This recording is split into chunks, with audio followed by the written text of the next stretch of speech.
Bonjour, Julien. I'm very happy to be with you today. Thank you very much for the introduction. I'd like to take you through Laurion mineral exploration. This is an excellent time to do a presentation. I'm just going to make sure that everything is scrolling. This is Laurion's one and only flagship, is the Ishkade project. It's located in the Tier 1 district of the Greenstone in Northern Ontario. We are about 220 kilometers northeast of Thunder Bay and 28 kilometers northeast of the town of Beardmore. We are approximately 60 kilometers to the west of the Greenstone hard rock property owned by Hard Rock.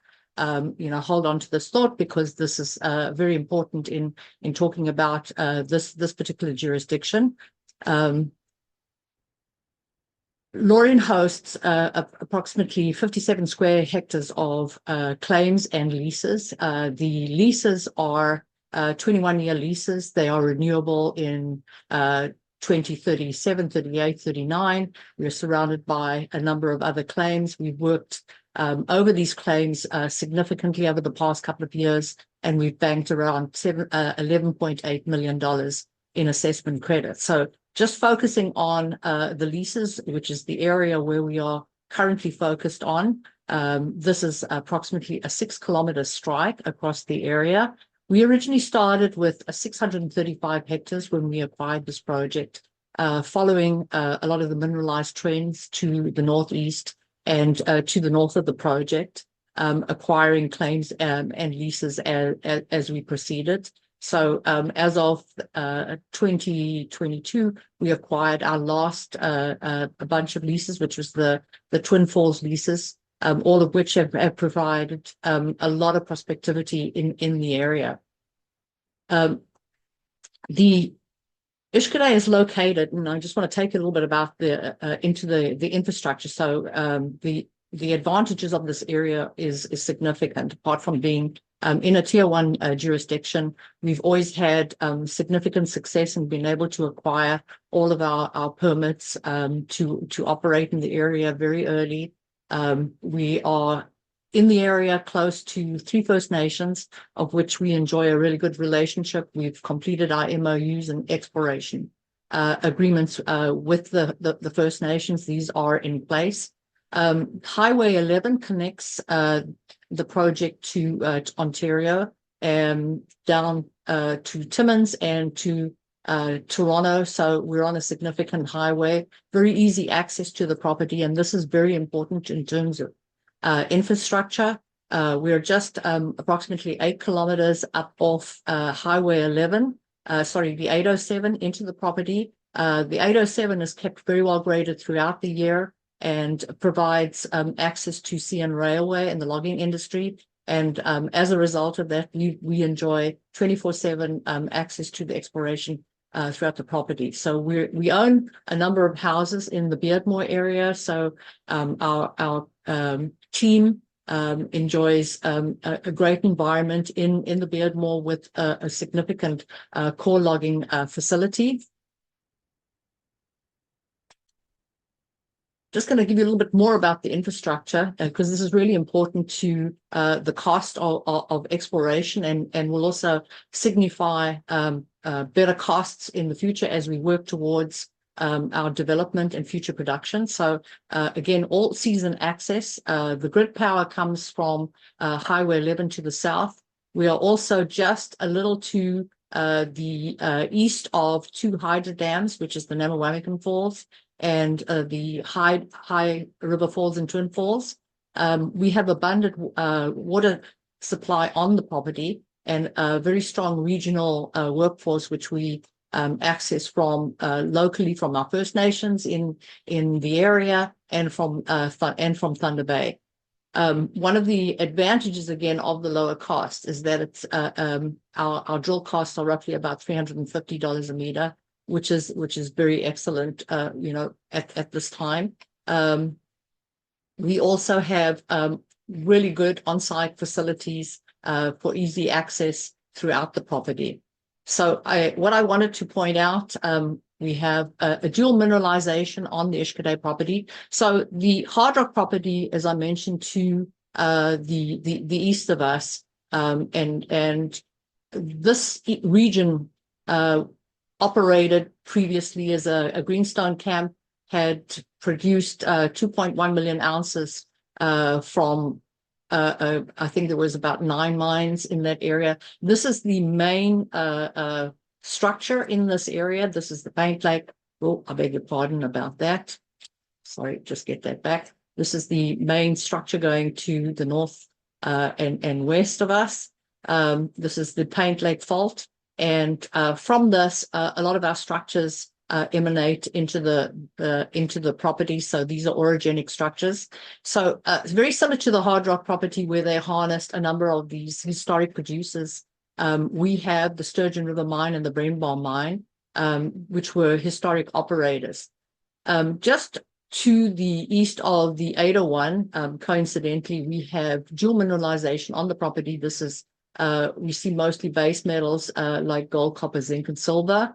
And the Sturgeon River Mine and the Brennbaum Mine are both orogenic in their environment.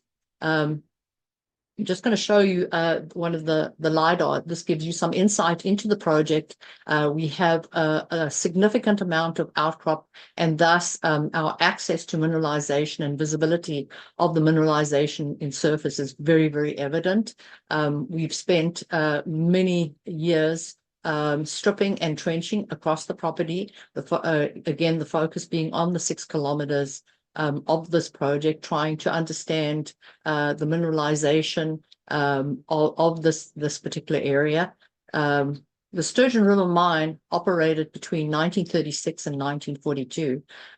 They had production of 73,000 ounces of gold and 15,000 ounces of silver. And the average was roughly about 17 grams. So at the time, and you know, you remember that the gold price was about $32 an ounce at the time. The focus was mostly on the quartz vein in the Sturgeon River Mine itself.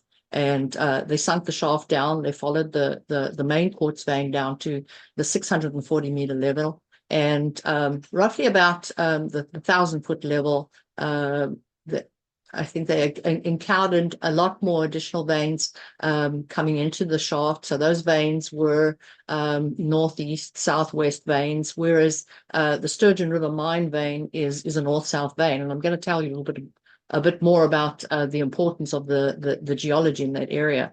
So this gives you a look at the long section of the Sturgeon River Mine and where they mined successfully down to the 1,000-foot level and began to install the drifts and the boxes below the 1,000-foot level to commence mining.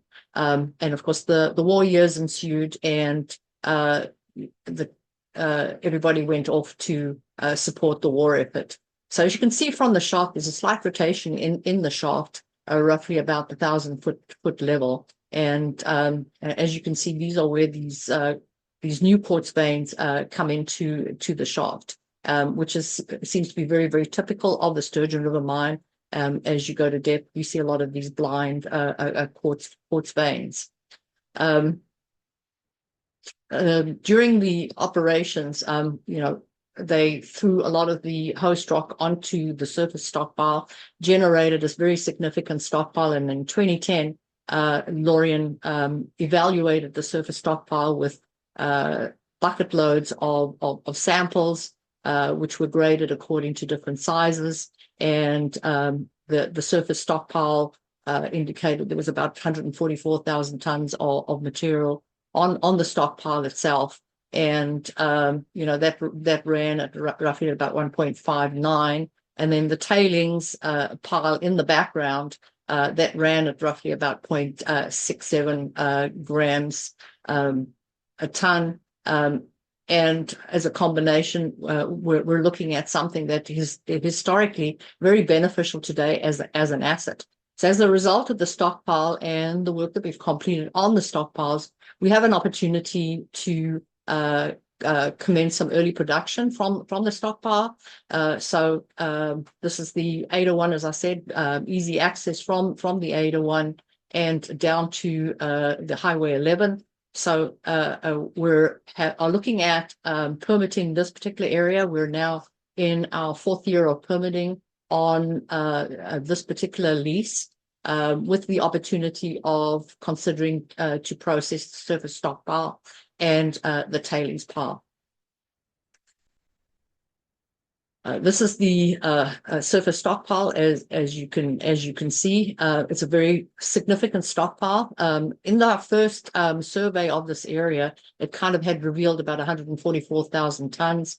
In 2018, we completed several rounds of sonic drilling into the center of the surface stockpile and did a further survey. So our understanding is now we've got about 190,000 tons in the areas. Which is just to the west here. It was hidden by vegetation, so digging deep exposed a lot more tonnage from the underground workings. So I think one of the things that I do want to point out is the importance of this is material that they never mined, and you know, it at 4,200 gold, this makes for a very exciting prospect. We've been watching, obviously, the gold price very carefully. We know that it will continue to go up. Having this opportunity with a permit to process for us is a very key asset in determining when we will pull that trigger to process the surface stockpile. At this time, the process sort of like will be considered for ore sorting and crushing and sending it away for milling. Moving on to the Brandbar mine, which is located just to the west of the Sturgeon River mine, along the same mineralized corridor. So the Brandbar mine also operated around the similar time. They operated between 1941 and 1949. This is a more complex area than the Sturgeon River mine. It's more folded, and I think it takes a lot more understanding. But the average grade was 20 grams from their working. There was a lot of quartz veins in the shaft that they encountered, but unfortunately, again, because of the war years, they only sunk down to the 61 meter level. So zooming into the shaft, you can see in the back is the Sturgeon River mine. So of course, this forms a proven gold corridor. And we've noted that within the Sturgeon River mine and both the Brandbar particular, we found huge high grade pockets of narrow quartz veins, which assayed locally up to about 3.2 ounces. So it's about 111 grams per ton. Give you a little bit of insight into the geology, very similar to what you see in the Timmins and in Quebec. With the intrusives that we have. So it's mostly intermediate volcanics and felsic volcanics with sort of intrusives just off to the east of us. So the Ishkantay contains very rare, well-preserved mineral system that formed early from hot metals, rich fluids moving through the volcanic rocks and intrusion. So, and later we have new gold-bearing fluids moving through the same deep structures, adding a second layer of gold-rich quartz veins, the combination of two mineralizing events, which makes the area especially prospective. So, what that actually means is that we've had two mineralized events on the property. So, this is the 6 kilometer by 2.5 kilometer corridor that we're focused on. As you can see, we've executed a significant amount of work over the years. So focusing initially on the base metals in the east, that's the A zone and the CRK zone. I noticed that everybody's got an A zone. We focused a lot of drilling in that area. So of course, this is the base metal, gold, with copper, zinc, and silver, and then up to date. And I think as of very recently, we just completed our last drilling, probably a couple of days ago, completing some work in the A zone. Was a 1,700 meter program after a 7,000 meter program that we completed on the Sturgeon River mine. The focus is going to be continuously on building the A zone and the Sturgeon River mine and several of the areas. So the opportunity here is building up and connecting the mineralization between the A zone and the Sturgeon River and the Bren Bar. So what we really have explained to you from geological aspect is that we have a rare Archean epithermal system that has zinc, copper, silver, and gold, and as well as lead, which represents the very earliest hydrothermal event on the property, and shows you a little bit of what the mineralization looks on the base metal areas. This is the Ishkade typical style mineralization, which consists of the comb, cockade, and coliform quartz veins with the base metals.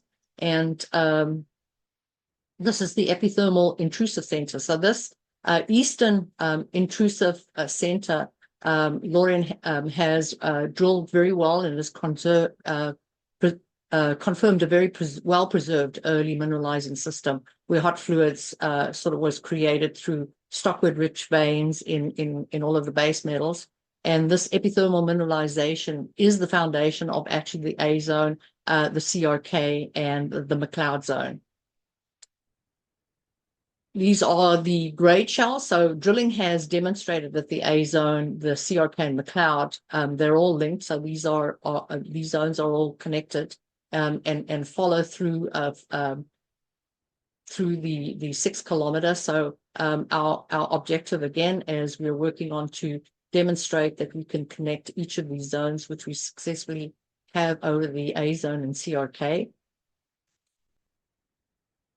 This is the A zone in our the work that we have completed historically in the past has demonstrated some very wide and great intercepts. So for instance, like 113 meters over half a gram gold, 3.2 grams of silver, and 0.63%, with a good intercept of 12 meters at 3.31 grams gold and up to 8.3% zinc. So we see the tenor of the A zone, and of course, with the increased prices that we do see in the base metals and gold, this area has become very, very exciting for us because we do see the very wider intercepts, again, like the 63 meters at 0.58 gold and 1.92% zinc. So again, I'm repeating what we saw on the surface stockpile is that the mineralization, the lower grade mineralization envelope is very pervasive throughout the property. I want to just show you now the orogenic. So this is a later epithermal event that overlaps the early epithermal event of the base metal. So this is the orogenic system, which shows how strong and continuous the trend is. So the younger orogenic gold veins, they follow a northeast-southwest direction, whereas the later event has more of the north-south, higher grade quartz veins and gold values. This is the Sturgeon River mineralization. What we see is a lot of the quartz and quartz carbonate veins on the Ishkade. These are within the D1 deformation zones.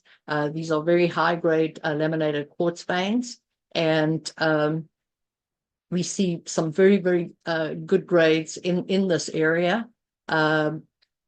Looking at the fault zones, and you've got to remember that the orogenic corridor follow these long-lasting fault zones, which are act as natural plumbing systems to the zones that we see within the Ishkade property on the Sturgeon River and on the Bren Bar mine.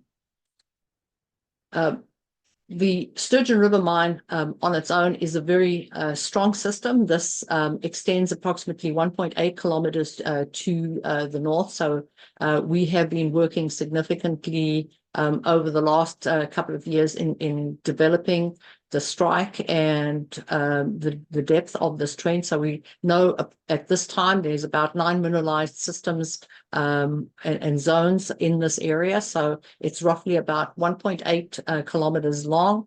It's 900 meters deep, and it comprises about these 9 zones. As you can see, there's the 11 and 8 zones, the number 3 zone. So we have now completed a very significant model, which has been very accurate for us in our drilling. So I'm very proud to say that the model that we have developed, we've been able to target our targets with 100% in all of our drilling. So on the Sturgeon River mine, we've had seen some really good grades come out of that.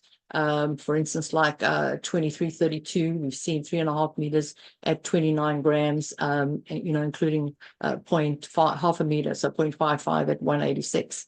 So this is focused on these nine mineralized trends across the project. So the focus will be for 2026 is to continue working on the Sturgeon River mine area. This is going to be more targeted drilling into these mineralized zones now that we have a better understanding of the Sturgeon River and how the mineralized zones are associated with structure. So these are sort of narrow but very high grade zones on the project. And we see that throughout, and they're all associated with these structures.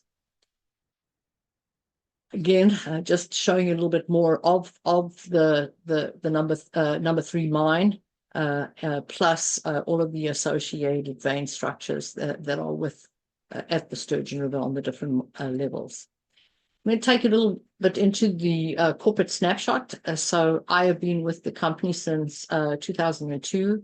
My background is mining engineering. I come from South Africa. I worked with Goldfields and Randgold, coming to Canada in 1995. On the board with me, I have Michael Burmy. His background is with his family in manufacturing microchip for the military. John Cavello, who has a significant presence in the insurance industry, Great West Life, Empire Life, and Canada Life, and himself has a financial group called Cavello Financial. Vikram Jairam, he joined us earlier this year, and Vikram is with DRA Global. DRA Global is an engineering company and builds metallurgical plants and engineering for a lot of the mines globally. Tyler Dilney, he is our CFO. He's been with us for a number of years. And of course, in the background, we have Jean-Philippe Aymar. He is our PGO. So Laurion has 274 million shares issued and outstanding. So insiders, friends, and family is 73.6%. I myself am the largest shareholder together with my husband. We own 30 million, and the balance of the insiders and friends and family are the 73.6%. We have at this time still a very robust treasury. We started out the year with 10 million. We were very cautious as how we approach the spending of our money. Our money is focused in the ground on our drilling, in exploration, geophysics, mapping, trenching, and expanding other areas on the 57 square kilometers. So the opportunities on the Eshkade is building up opportunities to dovetail with the development of the 6-kilometer corridor as we build interest in different areas. So, for instance, the Twin Falls this year experienced some excavation and mapping, as well as channel sampling, produced some very, very good results out of that. It's felsic volcanics, very close space veins, and has definitely great potential for continuity. So again, that highlights as an opportunity for further potential on the Eshkade and on the 6-kilometer corridor. So we have roughly about 300,000 left in flow through, which we're working on finalizing in our drill program. The burn rate for the company is between 60 to 70,000 a month. So I can say that we're very proud of that. We keep our costs very low. We've been very successful over the last couple of years in investing our cash into GICs, making the most of interest rates. And with that, we were able to generate, I think that in 2023, it was about 300,000. 2024, it was 400,000. So we more than cover our costs. So we don't have any warrants, and we had a period of time where the warrants were in the money, and of course we were able to build up our treasury. So we're currently in the process of raising additional funds. So the focus for next year will be on the Sturgeon River mine, more focused targeting of zones that are dilational zones, and building the tonnage in that area. Definitely focusing on the A zone, expanding that, so that will be more infill drilling. The objective there is to work towards an MRE. As I showed you sort of very earlier on, the A zone has got a significant amount of drilling. This is very close to surface. It's a very exciting area for us, having both gold and base metals. So we definitely do see the opportunity of getting to an MRE because of the proximity to surface. So we believe that we could drill that off very successfully. Last but not least, I'm just going to go into our some of the highlights again. So just highlight, we've got significant mineralization across that 6-kilometer corridor. We've mapped about 22 mineralized structures. So we have that opportunity of both a base metal and a gold opportunity with the two historic legacy mines, the Sturgeon River and the Brembar. Those were both very high grade producers, and definitely herald the opportunity to build the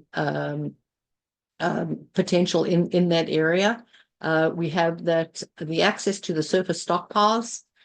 This is an opportunity to commence some early production once we receive our permit. We've completed all of our metallurgical studies for the historic stockpiles and on a number of areas on the project. So metallurgy indicates that we have easy processing with gravity and flotation. So gravity is roughly between 81 and 87%, and the balance would be CIL, so anticipated recovery of 94 to 96%. So overall, a lot of drilling has gone into the project. We've worked very hard over the last 4 years on both the Sturgeon and the A zone. We've completed to date 470 diamond drill holes over 99 kilometers. And of course, we've got significant potential in that 6-kilometer corridor. There are a number of areas that we will still continue to infill in between the Sturgeon and the A zone. There are zones just to the north of the shaft that have indicated huge potential, which we drilled this year, have come back with some very, very good results. And we have also begun to connect the mineralized corridor between the Sturgeon and the Brembar, and we've been very successful in generating good results from that. So last but not least, I just want to talk a little bit about the permitting. So Cynthia, sorry, Julien. I'm very sorry, but you're already over the time. So I'm sorry about that. I was online here and trying to intervene and so on. But listen, great presentation. No doubt about it. Permitting ESG First Nation. I invite viewers, go on your website, send you email, ask question if this is obviously something that they have question about and they want to know about. I'll give you 20 seconds on it. Go ahead. Say that. Sorry, I didn't get the last part. I'll give you 20 seconds on it, and then we'll have to go to the next presentation. Okay. So I'm just going to talk about First Nations. So yes, most important, we're going to get our permit for the processing of the surface stockpile. Good relationship with the First Nations. We've got an MOU exploration agreement. We will be working towards an IBA as we consider the processing of the surface stockpile. So these partnerships are very important to us. And I think there you have it, Julian. Apologies for going over the time. Perfect. No problem. I'll go, Cynthia. Thank you very much for the presentation. I invite viewers to continue looking at your story, and we'll be happy to have you again at the next IIF. Thank you very much, Cynthia. Thank you.